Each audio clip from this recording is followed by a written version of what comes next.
I haven't seen you DJing for real anymore. You stopped? Yeah. So what happened was, things happened in like a funny kind of way, right? I kind of made like a conscious effort, like, and I think it was like either 2018, 2019. I moved to Atlanta from Virginia, and I wanted to get closer to the music because it was bothering me. Like, to everybody else looking in, they was like, "Damn, Kino, you traveling the world, you DJing, you lit, you doing that." But then a lot of people started saying DJ Kino or DJ Kino Beats, and I ain't never really look at myself as no DJ. I wanted to be Kino Beats, the producer. Right. So my whole goal, I wanted to get closer to the music. I wanted to be in the studio. You know what I mean? So my focus was to capture more records or whatever.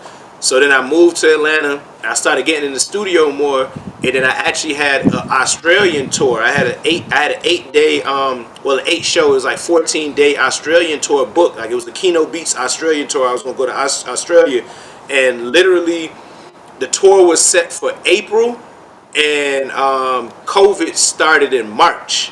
So once COVID hit and it canceled my whole tour, I said, "Fuck DJing." And I just locked in the studio. You just know flat, I mean? just yeah, so yeah, like I think since then I probably did like 2 or 3 gigs, like just on the whimps. Like I went to France last year. I did a show in Lyon, France, just because the promoter he was hip to me or whatever. He was like, "Man, you got to do it." But I don't know. I'm on the fence. Like some days I wake up and I want to get back into it, but it's just like it's a wobbler right now. I just focused on catching these records and just being in the studio. you don't miss doing all that traveling? Yeah, And but internationally at that, like. yeah, I do. But you know what? To be completely honest, like like I said, COVID already killed all the traveling, right? Right. And then once traveling started getting back, my biggest thing was I don't want to go international and be working. I want to go international and ball.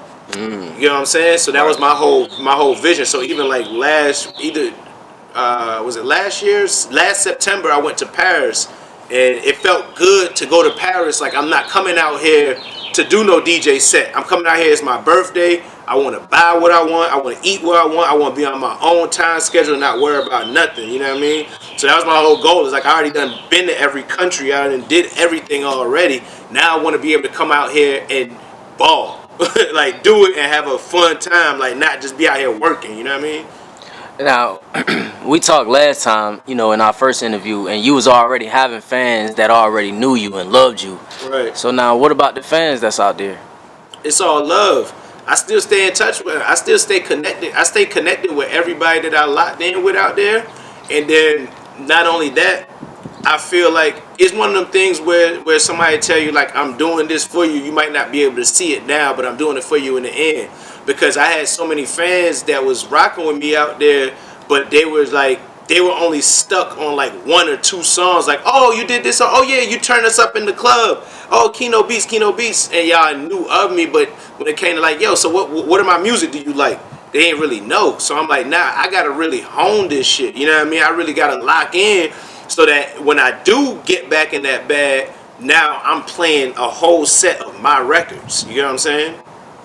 And you don't think, like, or is that ultimately why you didn't like having a DJ Kino attached to your name? Nah, I got respect for crafts. You know what I mean? Like, But if I don't like when people play with people's craft. So like, But you could do it all, many titles. You can even be a rapper tomorrow. yeah, exactly. But so what's wrong with that? That's what I'm asking. So the thing is, it's like if I start directing videos right now, and I'm directing videos, but I'm directing videos on my iPhone because I know how to make it look sweet on my iPhone.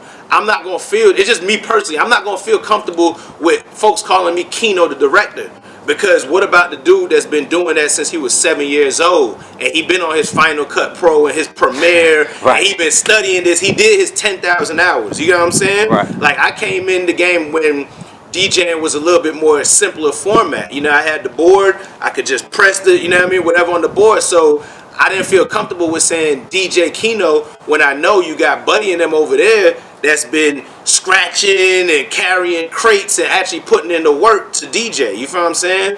So I was good at what I was doing for sure, but at the same time, I respect the craft of what people do too much. You know what I mean? I got passion for producing, so it's like I don't want to negate that fact. You know? Right.